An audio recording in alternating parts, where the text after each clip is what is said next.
Tonight, the Prime Minister has accepted the resignation of Public Service Minister Dr. Eubaldus Raymond following the phone tapping scandal.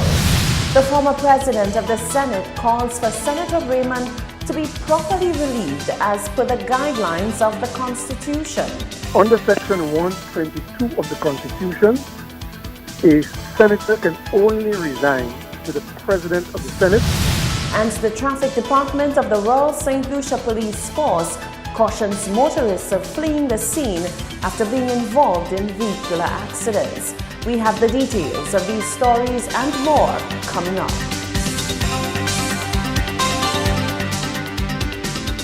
This is the Hot 7 Nightly News with Lovelace and Amy Joseph. Good night. It is Monday, the 29th of April, 2019. Welcome to the Hot 7 Nightly News.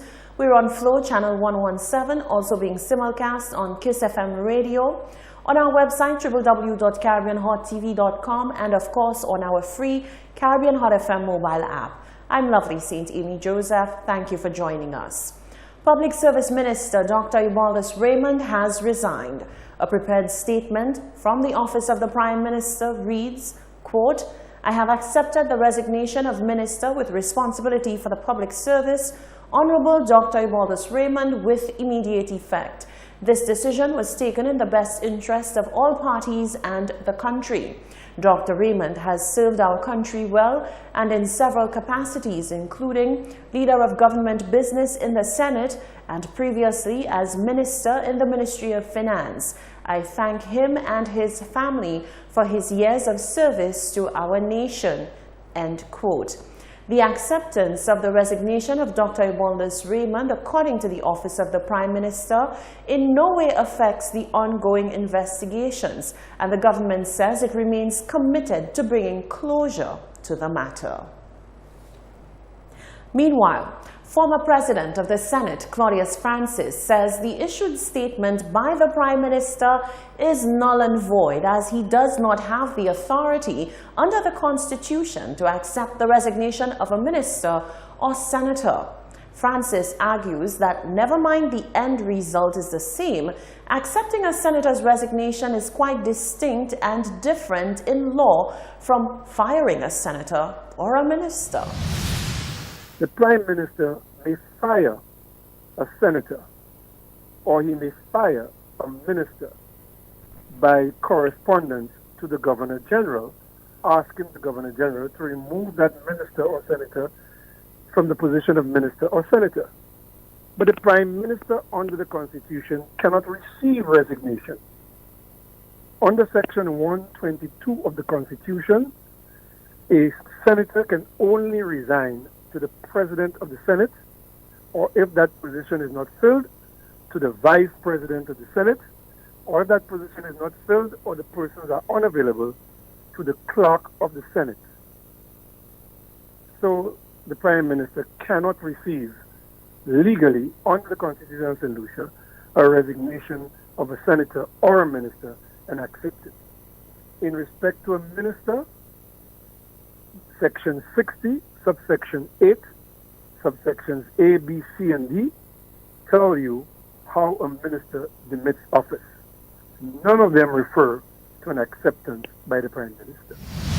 Some have argued that Francis's position is an unnecessary splitting of hairs, but he says the Constitution must be respected and the Prime Minister's office must speak with clarity on such matters so as not to convey disregard for the Constitution. He says it is a must that Dr. Raymond be properly removed. We cannot decide which sections of the Constitution to adhere to and which sections to breach. The Constitution is to be adhered to at all times. I am in no position, as you ask, to know whether the process was properly followed and that it is the press release which was incorrectly written. I can only go by what is in the public domain, and what is in the public domain is the Prime Minister's statement saying that he has accepted the resignation of the minister. So if in fact the proper process was followed, then somebody should say so. Otherwise, we can only go on the wording of the Constitution. In fact, if Dr. Raymond, let's just say that the Prime Minister did accept the resignation of Dr. Raymond. Even if the Prime Minister were to write to the Governor General saying, I haven't accepted the resignation of Dr. Raymond, here is a new person, that is still a flawed process because he cannot accept the resignation. And it would mean that Dr. Raymond is free to attend the sitting of the Senate tomorrow because he has not been properly relieved of his portfolio either as a senator or a minister. The former president of the Senate does, however, believe that a resignation was warranted on Dr. Raymond's part and that it should have been done some time ago, but not for the salacious content of his telephone calls, but rather for the national security issues he believes those calls prompted.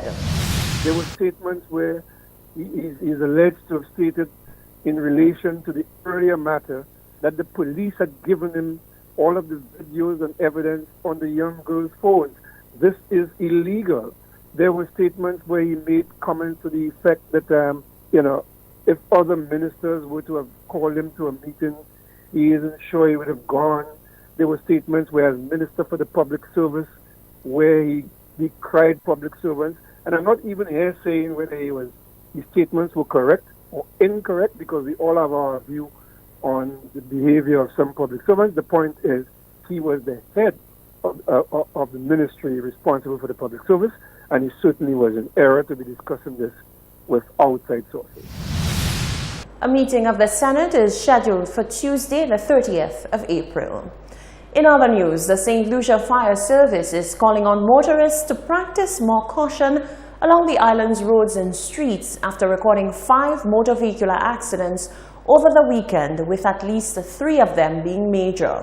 Assistant Divisional Officer of the St. Lucia Fire Service, David Antoine, says the repercussions are high and simply not worth the risk. We have noticed as a department that there is a high mortality rate in those motor vehicle accidents. And we're asking that persons be very careful on the road. And those persons who survive those incidents have to endure irreversible, life-changing consequences. So we're asking that you be very vigilant on the road, be very careful on the road, because the life you save might just be yours. Of the 3 major incidents, there was 1 recorded fatality. Dead is 72-year-old Ronald Weeks of Sunny Acres, Castries. Weeks was the sole occupant of his vehicle. On Saturday, April 27th, at approximately 5:05 p.m., fire officers from the Castries Fire Station responded to a motor vehicle accident at the VG roundabout.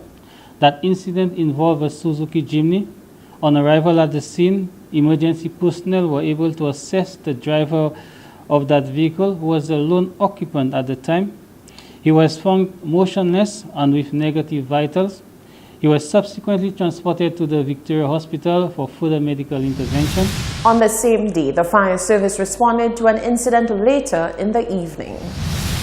On Saturday, 27th April at approximately 8:55 p.m., fire officers from the Viewfort Fire Station responded to a motor vehicular collision on the Viewfort Castries Highway next to the stadium. That incident involved a Suzuki SUV and a motor car. On arrival at the scene, emergency personnel were able to assess and treat the driver of the vehicle. He was subsequently transported to the St. Jude's Hospital for further medical attention. The 2 other victims of the accident were transported to the St. Jude's Hospital by private means. A postmortem examination for the late Ronald Weeks is scheduled for a subsequent date. This was the 8th road fatality so far for the year 2019. The Traffic Department of the Royal St. Lucia Police Force is warning motorists of fleeing the scene after being involved in vehicular crashes and collisions. The warning comes after 1 motorist fled the scene of a collision over the weekend, which left another man in critical condition. The Traffic Division of the Royal St. Lucia Police Force is sending a stark warning to drivers who flee the scene after being involved in vehicular crashes and collisions.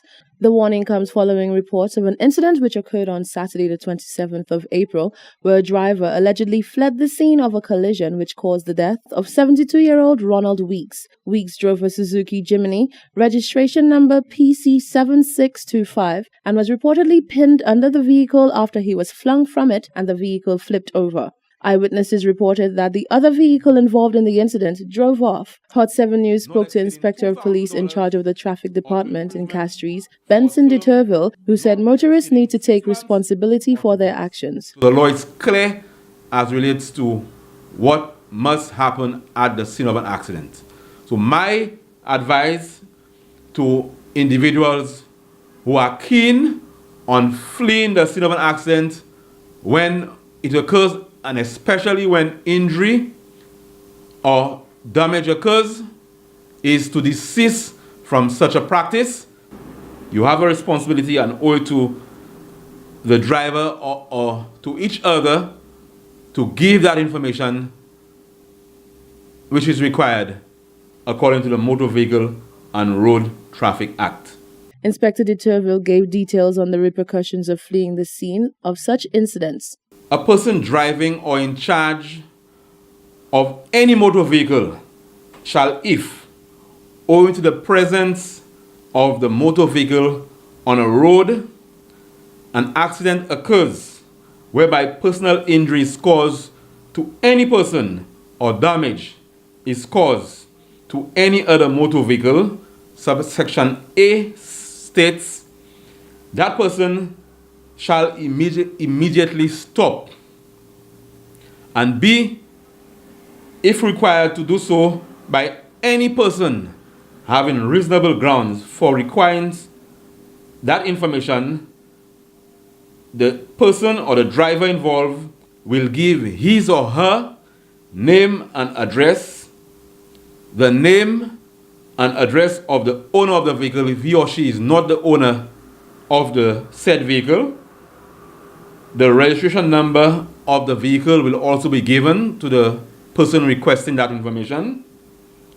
The name of the insurance company with which the owner of the vehicle is insured will also be given to the person requesting that information. And the names of all persons in the vehicle at the time of the accident. And what happens if one does not adhere?